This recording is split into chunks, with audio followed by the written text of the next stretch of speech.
And here we go.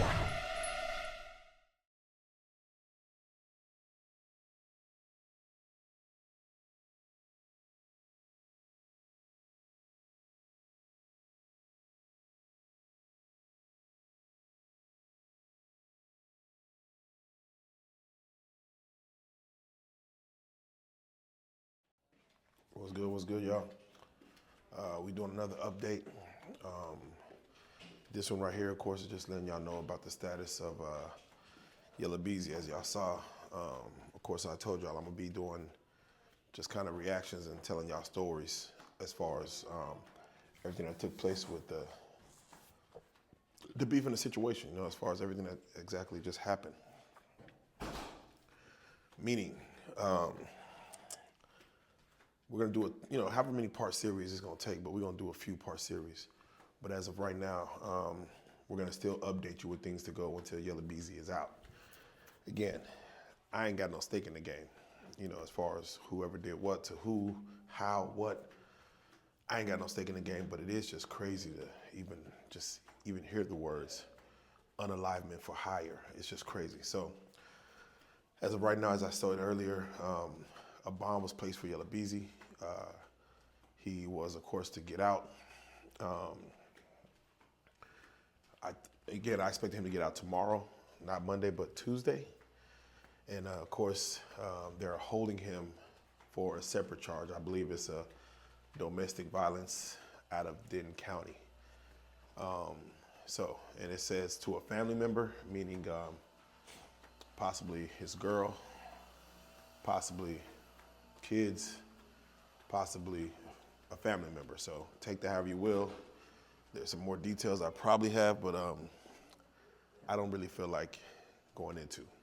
So with that being said, he is right now being held a further bond, and they're not letting him out due to, of course, the situation with the domestic violence. Now, with that being said, I was listening to Academics earlier, and Academics was making a hell of a point. The point that Academics was making was that technically, Keywan White, originally, like we all know that this situation was pulled up basically stating that, hold on, let me keep walking, y'all, my bad. How's it going? How's it going? Oh, excuse me, sorry. I'm gonna move around this hotel, you know how I go. We just walking and talking, but I'm gonna give you all the information y'all need. So basically, let me just step in here real quick. All right, so basically, the situation that was supposed to be happening was he was supposed to be getting out, posted his bond, of course, $2 million bond, paid the initial $200,000. So that was taken care of. But they are holding him for this domestic dispute out of Denton County. So he might still get out, but of course they're just kind of proper. They have to arraign him for this as well. And then he has to probably have another bond, or maybe they may let it run concurrent to where he can get out on this one. But I was watching Academics earlier, and like Academics said, he's like, normally what they do is they'll hit you with one, and once they, you get the money to let you out, they'll try to hold you as long as possible. So what he said? He said the feds are already on the case. They're talking to Keywan White. Keywan White is facing 9 years on a felony gun charge. Possibly, let's say on whatever other weapon charges, he might have additional 25 life or whatever, but they might offer him 20 to just say, hey, if you help cooperate, go against, Yella Beezy, whether it's true or not, we'll shave some time off. Okay. I personally don't think, again, Yella Beezy had anything to do with an unalivement for hire. It doesn't make sense. Again, to me, he has too much money and too much to lose to be worried about an unalivement of 3. But again, 3 was a terror out here. He was making it hard for them boys to move, to go out to the clubs, to make money out here. So I totally understand what it was. With that being said, you gotta watch your background. With that being said, yeah, what academics is saying that, yes, no, Keywan White could be working with them folks. It's a Fed case. He's gonna let the feds handle it. He's gonna let the state handle the unalivement charge. And with the state handling that charge, Keywan White is gonna stay feds and stay working with them people. So that is technically what they're saying is gonna happen. That's what academics say is gonna happen, but I don't believe that. I believe this is a state charge. I don't think they have enough to make it stick. Again, it's been 5 years.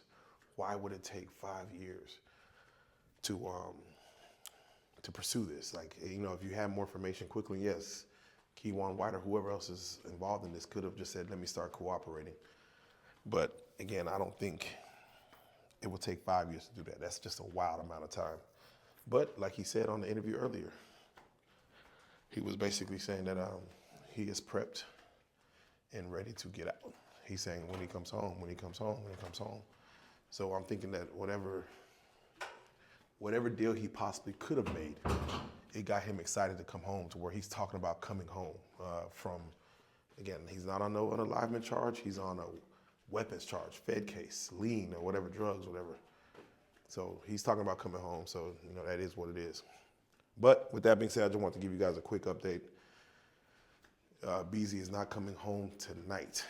He will still at least be in there for another day. Or maybe he might come out in the middle of the night, but they are holding him for an additional charge, domestic violence, to a family member, for whatever that charge is. That could have been something from years ago that maybe someone complained about. And again, could have been his girl. Kind of makes more sense for it to have been his girl versus anyone else. Because again, who calls the laws unless you put your hands on your girl or put your hands on a kid and your girl calls? So, and plus again, it's out of Denton County. If anybody knows, Yella Beezy originally got shot in his G-Wagon, or in hers, or in his, or whoever owns it. I'm sure it was hers at the time. And that was on 121, Highway 121, which in Dallas is Denton County. And like he said, he was headed home that day, leaving DG's. Again, we're gonna go into all the story leading up to all this beef stuff. So we're gonna break all that down later. But excuse me, I'm just giving y'all the heads up as far as what's going on right now. And of course, what you guys are to expect. Beezy, to me, still, he will come home. He will get out on bond. He will have to still face this in trial and leading up to it. Again, I don't know if he's going to talk when he gets out. I don't know if he's going to be vocal and go on blogs or come to RealLyfe or do anything. I don't know if he's going to do none of that. But he's going to have to, of course, see this, go through this. And again, I think he needs another lawyer, not the one that went with him with the rainwater case. He needs a whole new lawyer, because that one wasn't doing it. That was not the guy. So with that being said, we're going to see. We're going to see exactly what takes place. Once he gets out, who he's going to go to, who he's going to speak to. He might go to academics. He might go to No Jumper. He's been doing all of them before. He might go to Vlad. He might go to no one. He might talk to no one. So who knows? Who knows which way this will land? But as of right now, he has to stay in there for one more day. At least, bare minimum, he could be in there for longer, much longer. They could try to hold him for much longer. Again, I don't know the penal system or how it all works as far as charges and things like that. So maybe one of y'all who is more educated with this scenario could let me know, and therefore we have an idea. But that is what's going on right now, and I'm going to keep you guys up to date on the news as, again, it's finally time to start bringing these chickens home to roost. You know what I'm saying? It's finally time to start talking about all this, as we've been holding off from even speaking on it. Just out of respect to not knowing enough information or having information and just speculating. A lot of stuff is too much speculation, but now we're kind of closing in on getting beyond speculation. So this is like how Diddy is to New York and going to trial. This is what Dallas is treating like our Diddy trial, our O.J. Simpson. So it only makes sense for us to get in on a conversation, for us to speak on it, for us to give our opinion on what it is, and we go from there. So with that being said, let's just see how it goes. Let's see how it plays out. Prayers to all the families involved, from 3 to Roy Lee, to Yella, to Trap, to everyone who's involved in this crazy mess, man. Just prayers for the city, prayers for the city of Dallas to heal, and get past all of this, because too much blood has been shed, and it's just been it's just been crazy, man. It's just been nonsense. But again, people in lives were affected by this, so we can't treat it lightly. It is very serious. So with that being said, make sure y'all do the thing. I'm gonna keep y'all up to date. I'm on vacation right now, but we're gonna keep on speaking about it. We're gonna keep talking about it till we do some more conversations later on. But still tune in, hit that notification bell, make sure you hit that subscribe button. And yes, part 2 is coming of the how it all started. I'll be going through the whole thing. I'm giving you again my opinion, only my opinion. I can't speak for no one else except for my reality and how I lived through everything that took place with both of these guys. So y'all stay tuned for that as we gonna kind of walk all the way through it. But hit that like button. Let's go.